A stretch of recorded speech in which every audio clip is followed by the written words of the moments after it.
Ciao a tutti, and welcome to...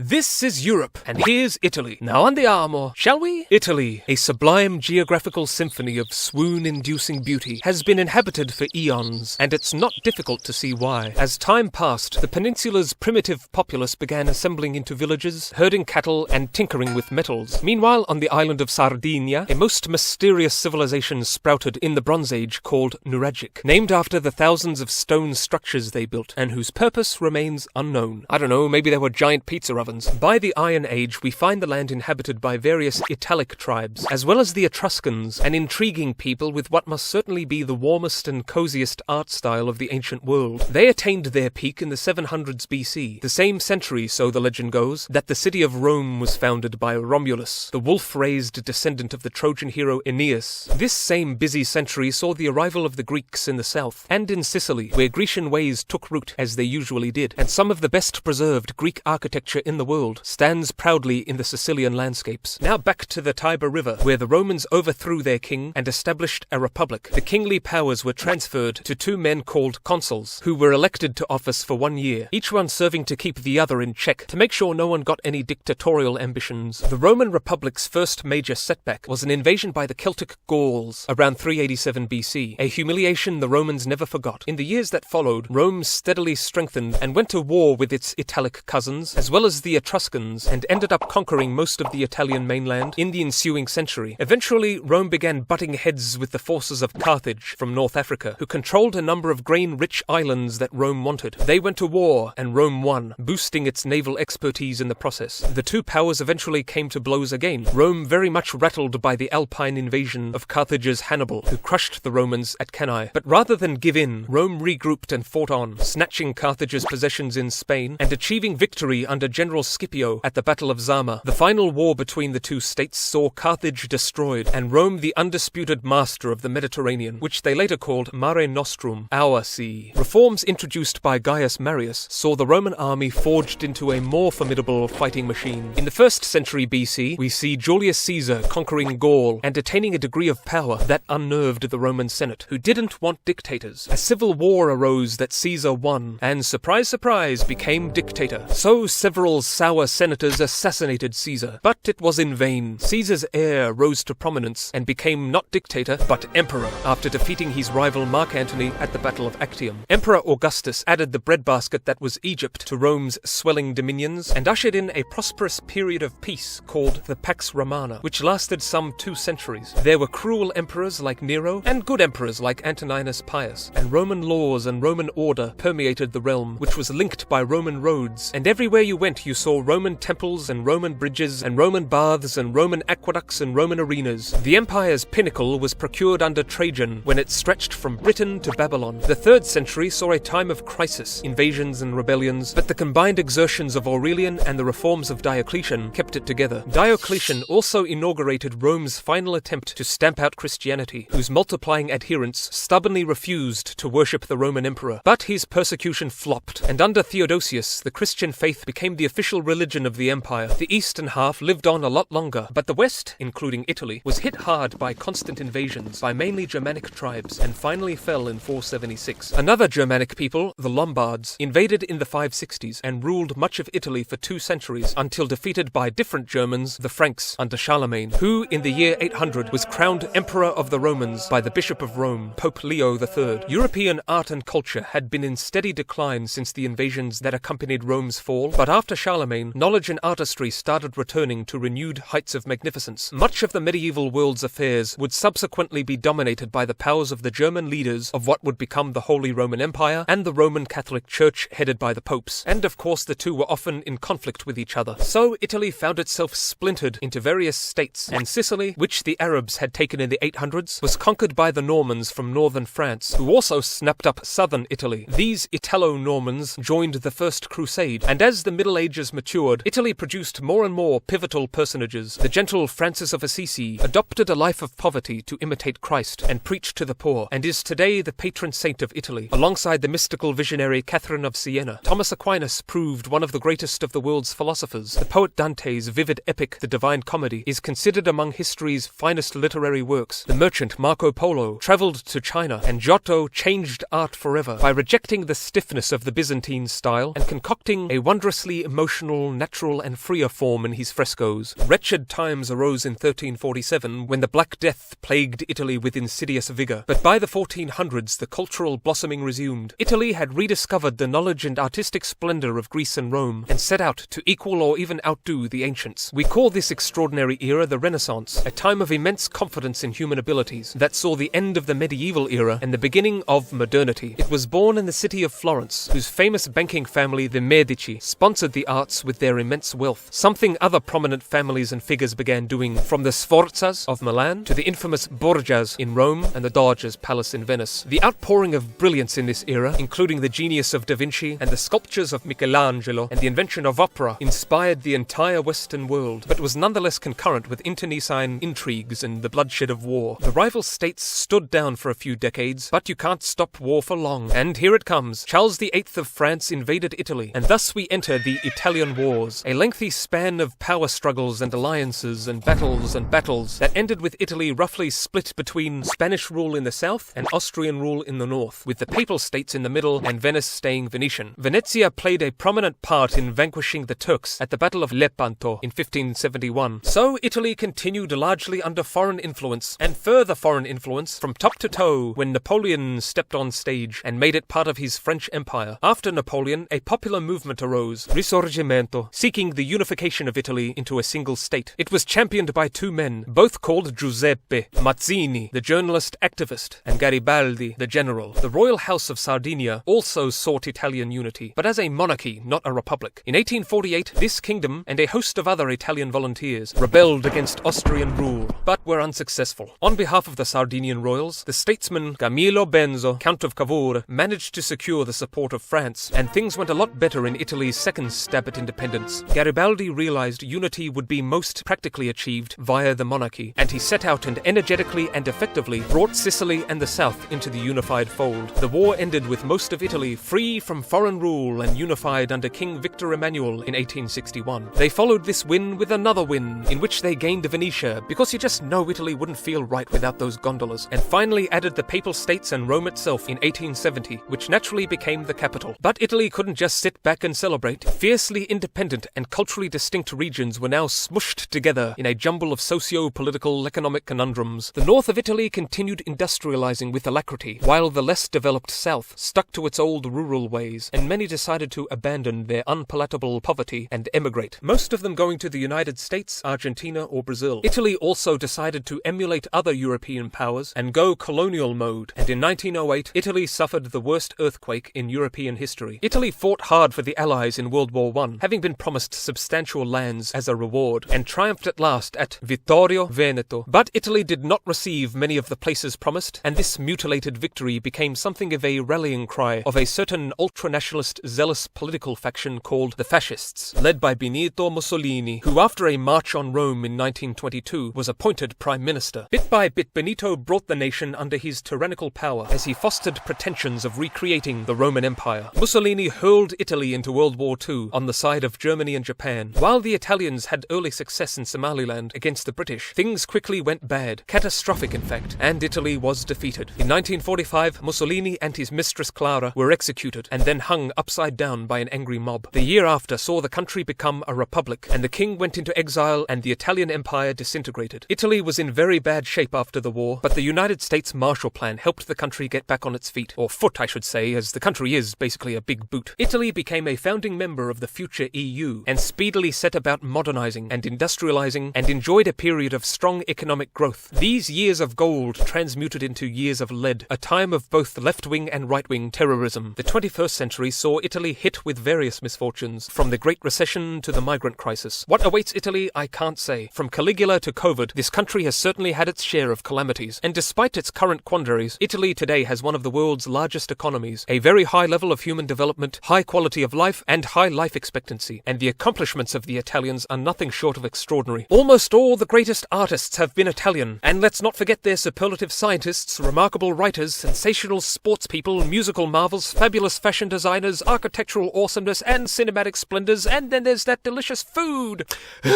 Mamma mia! Speaking of food, that reminds me of a story about the composer Puccini, who would send a panettone cake to his friends every Christmas, but one year accidentally sent one to the composer Toscanini, whom he was not on good terms with. Puccini sent a message to him saying, "Panettone sent by mistake." Toscanini sent a message back saying, "Panettone eaten by mistake." Anyway, that's it for Italy, and that's all from me for now. Bye-bye!